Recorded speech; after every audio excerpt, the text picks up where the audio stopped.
The sky had been clear that morning.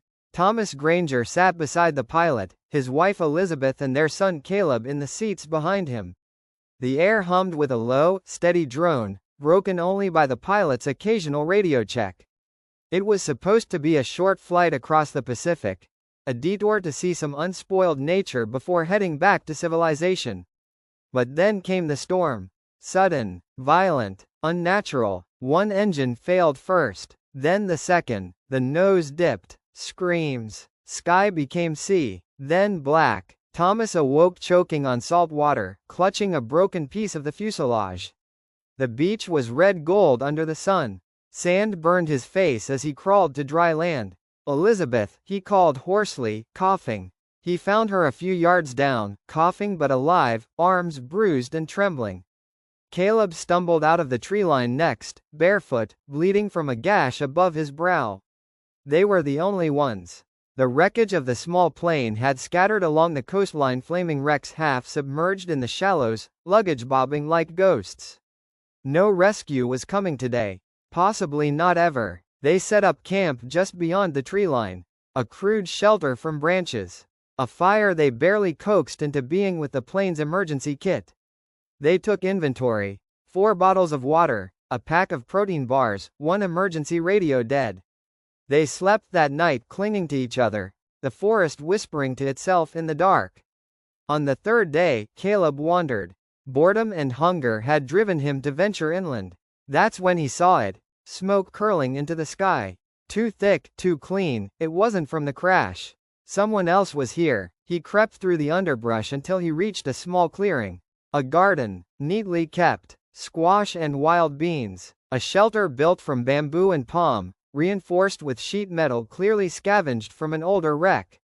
And then she appeared, a girl, brown-skinned, tall, her hair braided tight against her head. Maybe a year or 2 younger than him. She wore clothes that looked handmade, patched, faded. She stared. "Who are you?" she asked. "I just crashed here," Caleb said. "My parents, my dad's name is Thomas Granger." The name hit her like a slap. Her jaw clenched. Her eyes narrowed. Then she turned and ran into the jungle. The girl's name was Amara. She ran all the way back to the beach where her parents, James and Yvette Walker, were boiling water over a flame. She didn't speak until she caught her breath. "There are others," she said. James rose slowly. Yvette looked up from her pot. "Who?" "A man, and his family." "Granger." Yvette's hands froze in mid-motion. The name brought back 2 decades of pain. College hallways. Department chairs. A formal hearing. The smirk he wore when the faculty dismissed her complaint. She hadn't said his name out loud in over 15 years. Now he was here, on her island. The next morning, the Walkers appeared. Yvette led, her back straight, her jaw tight. James followed, protective and silent. Amara hovered behind them, eyes scanning the trees for Caleb. Thomas looked up from the fire as they stepped into view. For a moment, time stopped. The jungle held its breath. "Yvette?" Thomas said. She folded her arms. "Professor Granger." Elizabeth stood. "You know each other?" "We were in the same department," Yvette said, flatly. "He was a senior. I was a freshman." Thomas shifted uncomfortably. "That was a long time ago." "Not long enough," she said. Later that day, Elizabeth asked what had happened. Thomas hesitated before answering. "She accused me of stealing her research idea," he said. "A paper she was working on. I didn't think I did. But we were competing for a senior symposium slot. I took the lead. Got published. She didn't. Did you credit her?" "No. I didn't think it mattered. I was 21. I wanted to win." Elizabeth didn't say anything, just nodded slowly. From the jungle, Amara watched Caleb try to build a snare trap with clumsy fingers. She stepped out and corrected his knots. "Don't let it snap your fingers," she said. "I thought you didn't want to talk to me." "I don't, but I also don't want you to starve." The 2 families lived apart, Grangers near the crash site, Walkers deeper inland, but their borders began to blur. They needed each other. James knew how to catch fish. Elizabeth knew how to sterilize water using crushed charcoal. Amara taught Caleb how to recognize edible plants. He taught her how to write HTML on a slate board he carved from bark. But the adults remained fractured. Yvette refused to eat at the Grangers' camp. Thomas avoided her eyes. Tension snapped like twigs underfoot. "You think we're being punished?" Elizabeth asked Thomas one night. "For what?" "For how we lived." He looked toward the jungle, toward Yvette's firelight in the distance. "Maybe." The typhoon hit without warning. Winds howled like beasts. Rain fell sideways. Trees cracked and fell across their shelters. Thunder split the sky. A massive branch crushed the walker's roof. James was pinned beneath it, unconscious. Amara screamed for help, and Thomas came running. He hacked at the branch with a rusted piece of metal, lifted it with his shoulder while Yvette dragged James free. Elizabeth and Caleb helped stabilize the lean-to. No words, just movement, shared breath, grit. When the storm passed, and the fires had burned low, Yvette looked at Thomas and said, "You saved him." He nodded. "I owed you that," he said. "Maybe more." Caleb followed Amara along a narrow path through the dense foliage, ducking under vines and stepping over roots like bones of the island itself. She moved with ease, barefoot and confident, while he stumbled behind, swatting at flies. "Try not to sound like a wounded goat," she said over her shoulder. "I didn't grow up in a jungle." "Neither did I, but I paid attention." They came to a grove of fruit trees, guava, wild mango, some they didn't have names for. She began picking, testing for ripeness by squeezing each gently. Caleb tried to do the same, mimicking her hands. "Your dad's not what I expected," she said after a while. Caleb looked up, wary. "What did you expect? A monster?" "Oh." Silence. "Do you think he's a monster?" she asked. Caleb considered it. "No. But I think, sometimes people can do bad things and not realize how bad they were. Especially when no one stops them." She nodded, tossing a fruit into the basket. "Yeah, that sounds like a Granger thing." He didn't argue. They made a habit of walking together, every few days, just the two of them. Away from their parents' tension. Away from history. One evening, while collecting kindling, they found the wreckage of another aircraft, half buried in the jungle. Not their plane, something older. Twisted metal. Vines coiled through the cockpit. A rusted seatbelt dangled like a noose. Caleb stepped inside first, carefully. Amara followed. There were no bones. Just scraps. A diary soaked in mold, a child's shoe, a waterlogged camera with a cracked lens. "Do you think they made it?" Caleb asked. "No," Amara said quietly. "If they had, they'd have left something more behind." They stood in silence for a while. Later, as they walked back to camp, she stopped him.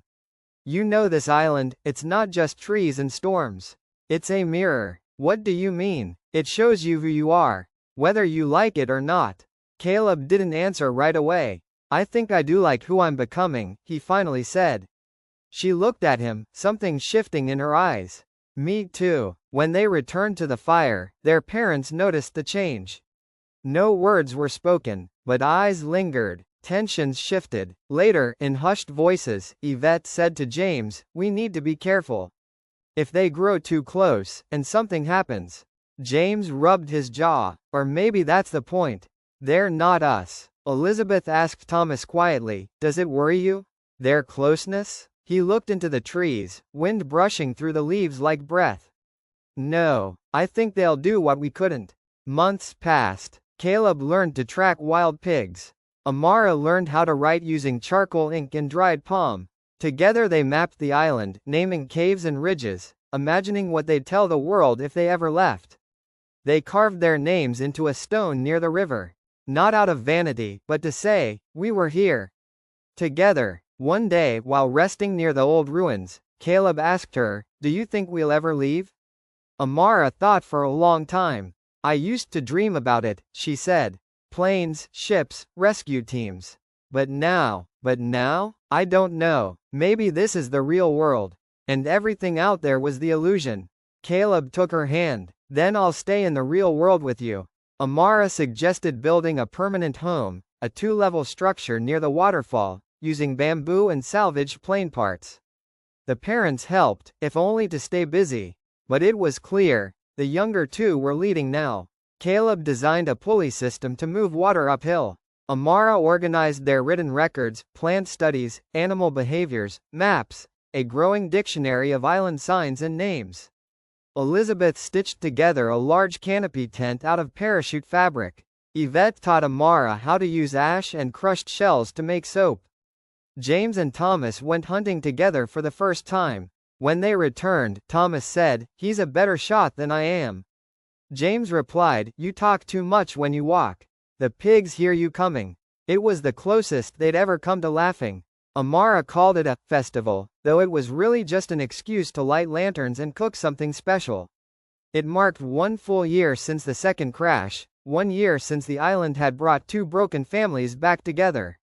They wore necklaces made from shells and feathers. They roasted wild yam and fish over the fire. They danced barefoot on sand still warm from the day's sun.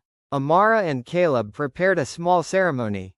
They placed the last unused flare in the center of the fire pit. Not to use it, but to let it go. As flames swallowed it, Yvette whispered, "We're not lost anymore." And for the first time, Thomas believed her. The jungle wasn't a threat anymore. It was a partner. They built trellises for squash and cucumbers. They fenced off a section of the forest to breed goats, descended from a herd that had once been left here by stranded sailors. Elizabeth began drying herbs to treat illness. James crafted bows and spears better than the ones they'd had at the start. Caleb and Amara planted a new grove near the river, fruit trees they'd learned to cultivate from old books and trial and error.